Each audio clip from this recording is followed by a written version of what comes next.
Hello again, everybody. I'm Ron Fudge with a late breaking news brief here on QTV News Magazine San Francisco, and I'm standing in front of the San Francisco Gay Community Center, where you can see hundreds of people have gathered here to help celebrate the historic state Supreme Court ruling that finally allows gays across the state of California to legally get married. It is a rainbow banner day here in the state of California that's, for many people, has been long coming and has been a long, hard fight to victory. Well, two truisms were restated today. Winning is better than losing. And as Molly has always said, love does conquer all. Well,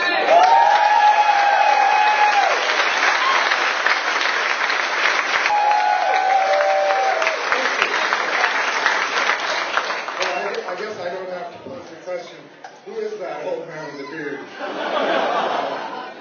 But I do want to tell you that this old man with a beard moved here in 1977 and quickly discovered that there was a ballot initiative in California to, among other things, prevent lesbians and gay men from teaching in the public schools of California.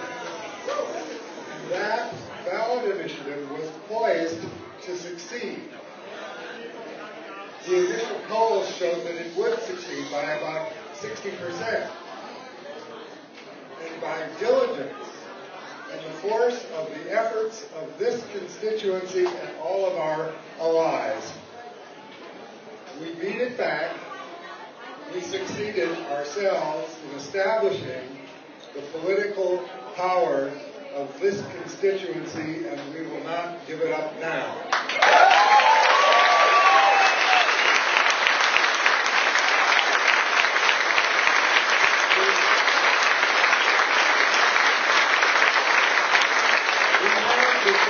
We have before us a Supreme Court decision, which is really remarkable because, among other things, it turns very clearly on the word marriage. Okay. You've been here since 1977. You're holding a newspaper article where you went before the registrar's office in Des Moines, Iowa, and we applied for a marriage license in 1976. We were represented by the ACLU. It was denied, but our purposes were achieved. We wanted people in the state of Iowa to come out of the closet, because Harvey Milk always said, you can't achieve anything until you come out. And people in Iowa felt like they'd never known a gay person. So here it was, front page, all across the state of Iowa, 1976, that yes, you can know a gay person, and we are entitled to our civil rights. Harvey always said also that you've got to give them hope. He had a hope speech, was his famous speech. And what happened today gives hope to people in places like Iowa that they can achieve full citizenship and that they are whole human beings. And if you keep working at it, this will happen in places like Iowa eventually. It's about time. It's about justice, and it's about time. And I knew the Supremes were going to come through for us. I just knew it.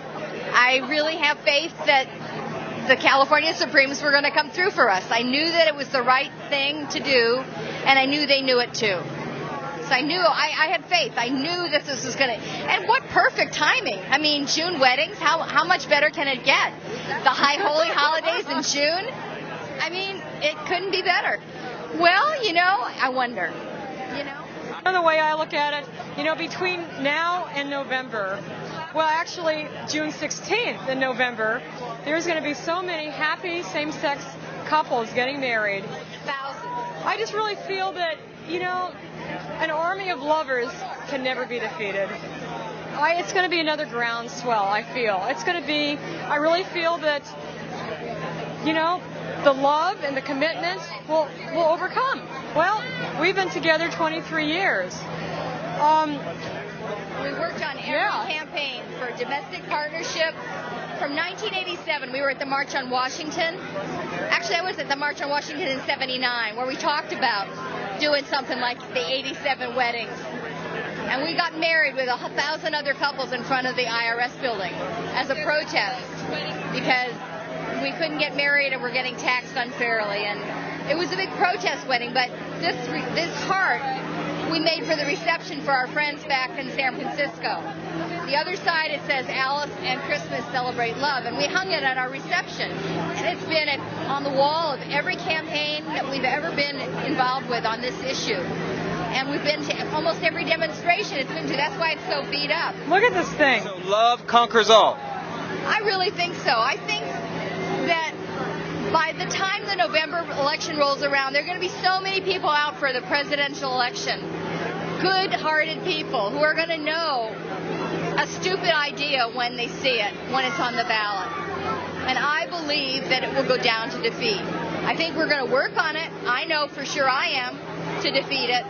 But I hope that that's the end of it. You know, they got to find some other issue to raise money with besides us loving each other. We're not hurting them any at all. Came out of the civil rights movement as a beneficiary. My parents fought and marched and talked about what we have to do as a country to make our laws reflect our concept of justice. And it is for that reason that I was elected and able to even stand in a position of being elected the first woman district attorney of San Francisco, first African-American woman district attorney elected in the state of California.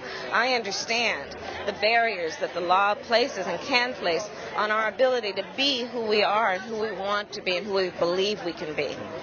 What Chief Justice Ron George did today through the California Supreme Court is make our laws reflective of the fact that everyone is equal and should be allowed equal rights and equal access to the protection that the law provides and the status that the law can provide at every junction, including the right to marry. I think it's just so exciting, and I see it as being such a strong connection and part of a continuum of what was fought for in the 60s and is happening still today. Do you think it will be short-lived? I've heard that, saying that by November it could go away. What do you think? I think, Coretta Scott King said, she used to have this saying, and I'm going to paraphrase, that, with each generation the struggle must be refought and rewon. So let us all be clear that when we fight for something and achieve our goal, it doesn't just sit there nice and pretty for eternity. We will always have to renew the struggle and the fight to make it so. So let's just be up for the challenge, roll up our sleeves, and be ready for that. And as it relates to this issue, they're going to put something on the ballot, they're going to try, and there will be a struggle, just like there was a struggle to get where we are today, and we will win. And we'll win because we're going to be smart. We're going to win because we're going to be dedicated to something that is very, very, very influential and, in fact, instrumental and necessary in any fight for civil rights, which is coalition building, recognizing that we have, all of us, our own experience, but our experience is often aligned with, parallel to, or similar to other communities' experience, and the closer we can be together around our commonality, the stronger we can be when we need to fight injustice.